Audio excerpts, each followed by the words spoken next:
In the year 70, along the dusty roads of the Roman Empire, thousands of heavy wooden beams stood stained with human blood. Did you know that to the ancient world, this object was never a beautiful piece of jewelry or a symbol of comfort?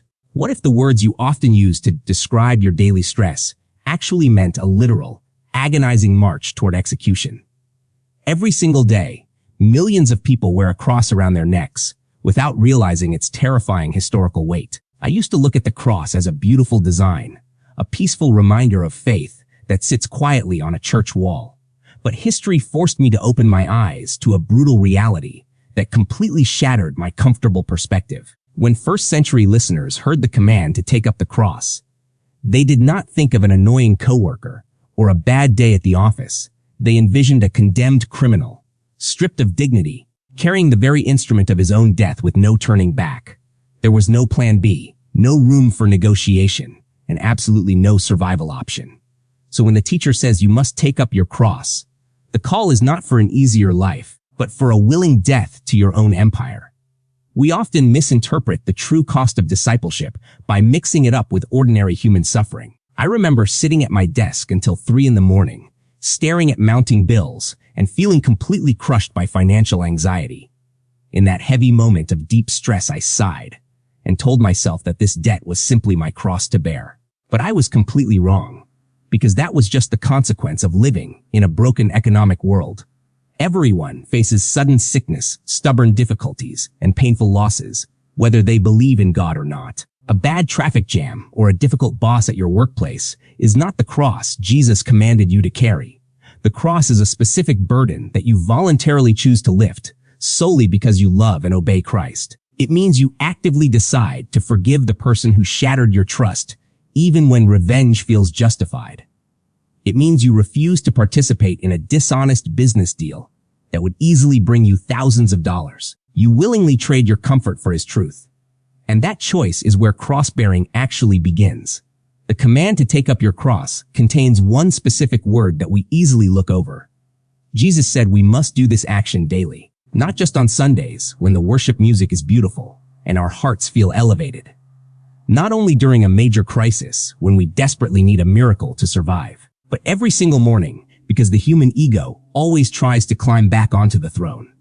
Sometimes I wake up and honestly question why I have to die to myself over and over again. It feels exhausting to think that yesterday's obedience is not enough to carry me through today. But I realize that our human hearts are exactly like a wild, untamed garden. If you neglect a garden for just a few days, the weeds of pride and greed will rapidly conquer the soil. Taking up your cross daily is the ultimate morning heart maintenance. It is waking up and choosing to reset your mind, like clearing the heavy trash files from a computer. When you choose prayer over endless scrolling, you are actively nailing your self-interest to the wood. The world constantly screams that you must put yourself first and build your own empire. Yet Jesus presents a beautiful paradox by stating that whoever loses their life for His sake will actually save it. You do not lose your true identity through surrender. You finally discover the exact purpose you were created for. The most profound beauty of this journey is that we are never asked to walk an unpaved road.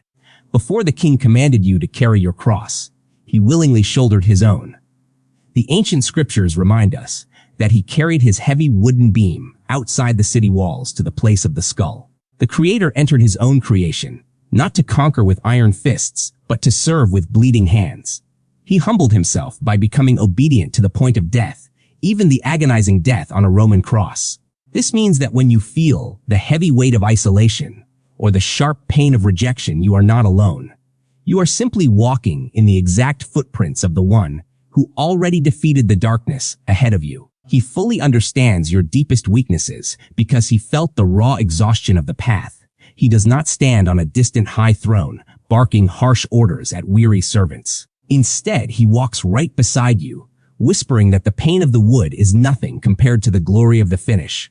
When you finally understand the mystery of the cross, you will see it is not a heavy prison. It is actually the key to a vibrant and beautiful life that completely satisfies your soul.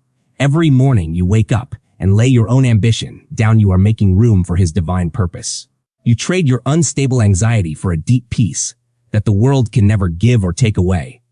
I spent years chasing empty validation and trying to prove my worth to everyone around me. But true freedom arrived only when I allowed my old broken ways to die on that wood. We must remember that the story did not end at the dark and quiet tomb on Friday morning. The cross always leads to the resurrection power and the promise of an eternal hope. Thank you so much for watching this video and taking this deep spiritual journey with me today. Please take a moment to subscribe to the channel and hit the like button to share this truth with others.